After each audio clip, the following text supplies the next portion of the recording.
Greetings. My name is Walter Nelson, and today I'm going to try to give a very brief overview of the popular dances of the 1920s.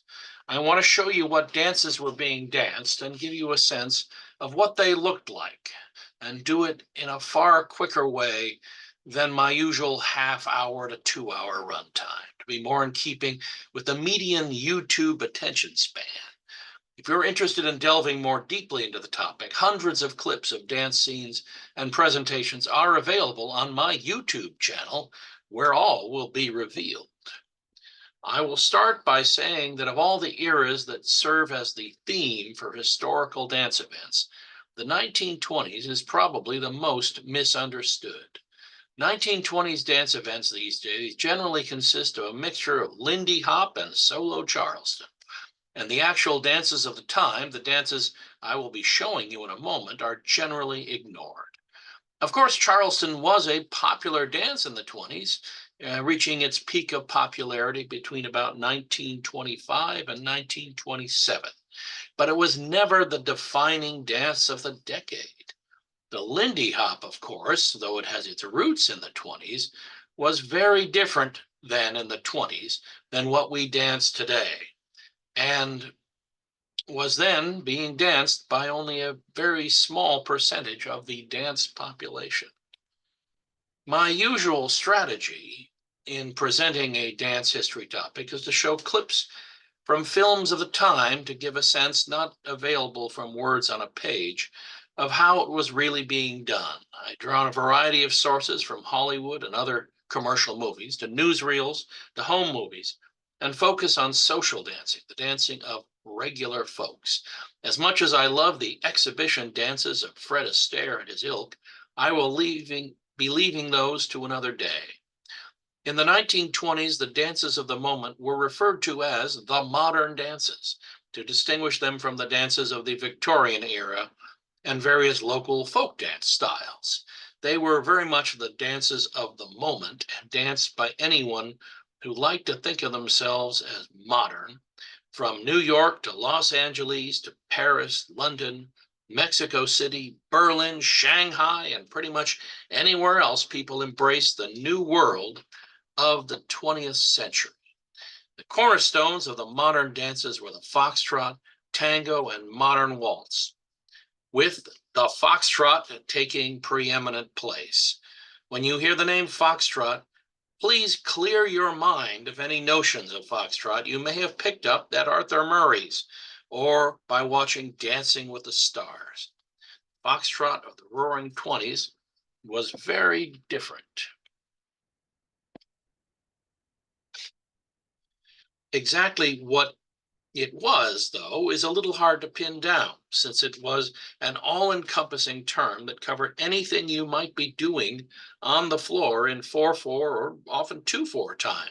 And the massive number of records and sheet music covers that say Foxtrot on them testify to its universal reach.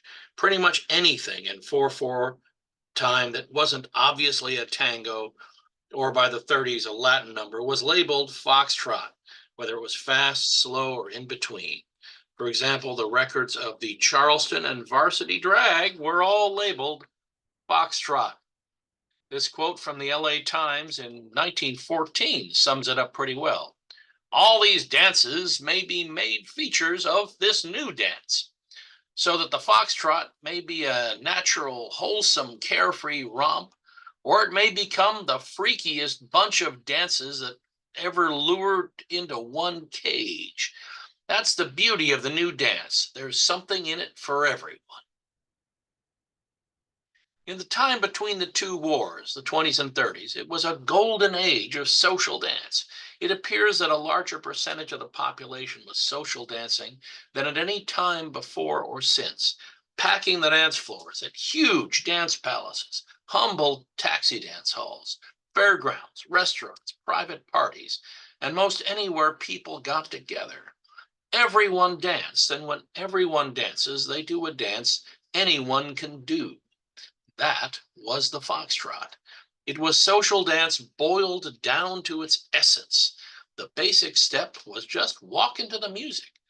And it was fast or slow, simple or complex, jazzy or bluesy or formal. That was the beauty of it. There's something in it for everyone. The dance might seem like more of a one step, or maybe a two step, or a Peabody, but it was all lumped under the all consuming name of Foxtrot. To start, assume the position. The jazz age hold for the foxtrot, tango, and waltz was very intimate. It was body to body, with little or no daylight between dancers. The dancers were a little offset, so their right feet were between their partner's feet, and their left feet had free play. The hold was relaxed, with no resistance or dynamic tension from the follower. The two dancers moved as a single unit, and the lead came from the core, the upper body. This means that the leader could be very spontaneous, but close proximity, if the follow is not significantly shorter than the leader, also comes with limited visibility. The leader can't really see what's off to his right and needs to plan accordingly. The handhold, which seldom played a role in the lead, was often a bit odd looking to the modern eye, with a seemingly infinite number of options. And then the music plays. You can step on every beat, which is called quick, or every other beat, which is called slow, or mix it up in your favorite combination. All that matters is that your partner can follow it. Dancers often followed the musical phrase, doing things like bringing their feet together on the last beat of the phrase, or not, as suited their mood. I will now show a few clips, starting with the more sedate tempos and then moving on to the demon jazz that was destroying the morals of America's youth. If it's naughty to dance and then sleep each morning till after 10, then the answer is yes, I want to be bad.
And now a few quick images to give a sense of how intertwined the dancers were in the 1920s.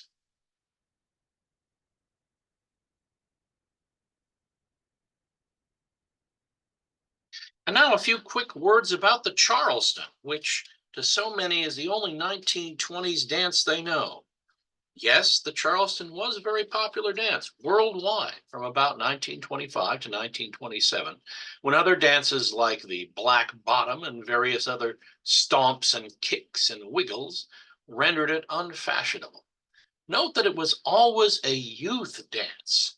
There were a few brave adults in the name of showing how modern they were, who gave it a go briefly and then gave it up. The adventurous spirit seems to have died then with the older population, and in the years to come, they were far less willing to essay the black bottom, the various forms of collegiate leaping and stomping, and in the 30s, the Lindy Hop. There really are two important strains in Charleston. The first is the Charleston as integrated into the Foxtrot, either the steps being added to a Foxtrot, often with a more open hold to let the legs move freely, or actually breaking contact briefly to do separate solo Charlestons, usually then reuniting to carry on the dance. The second, and the one I find most interesting on a social history level, is the solo Charleston as danced by women, women who were dancing their own dance without the need of a man, making a spectacle of themselves and declaring to the whole room that they were wild, free, and sexy. It's something that no doubt mortified their mothers, who would not have dreamed of doing such a thing in their own youth.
And now a few quick words about the two other principal dances in the modern dance repertoire.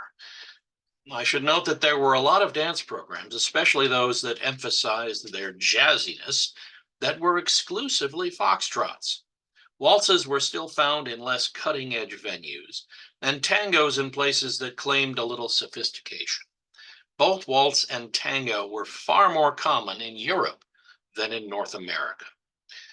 Note that these weren't the only dances on any program anywhere. And in the 30s, we saw an influx of Latin dances, namely the rumba, samba, and conga, not to mention swing and novelty dances like the Lambeth Walk. But in the interests of brevity, I will focus on the 20s and on the foxtrot, waltz, and tango, ignoring all others. And in fact, in the interests of brevity, I will say very little about the waltz and tango and just show a few quick clips. There is much more to be found on my YouTube channel and website.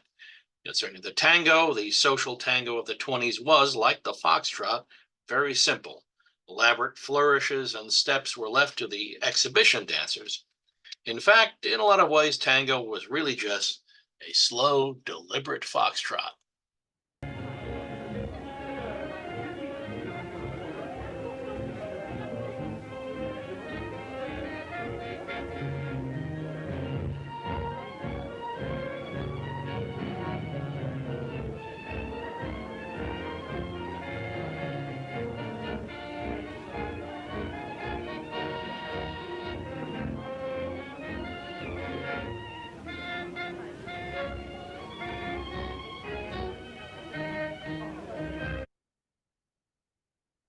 And now a few quick words about the modern waltz as opposed to the old Victorian rotary waltz.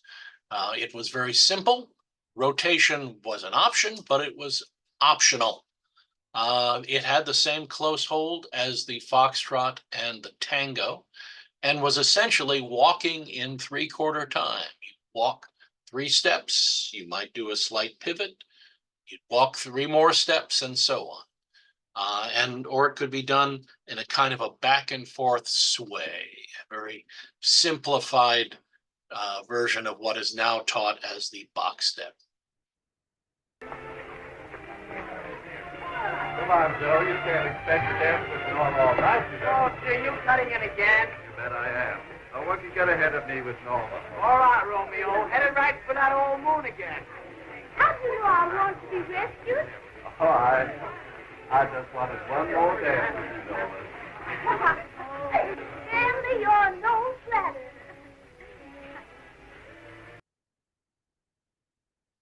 So a few final thoughts. Our grandparents knew something that most of us seem to have forgotten about dancing. First of all, don't overthink it. Just dance. Dance is free, intimate, and unstructured. It doesn't have to be a performance. It doesn't have to be about complex, standardized routines. It doesn't have to be about rules and conformity. It is what you want it to be. It is your dance. And it is accessible to almost everyone. And a final thought, dancing well is not about how it looks. It's about how it feels. And I guess that concludes my presentation. I hope it has been helpful. And I would again refer you to my YouTube channel where this video resides for a far more in-depth coverage of the subject. Thank you.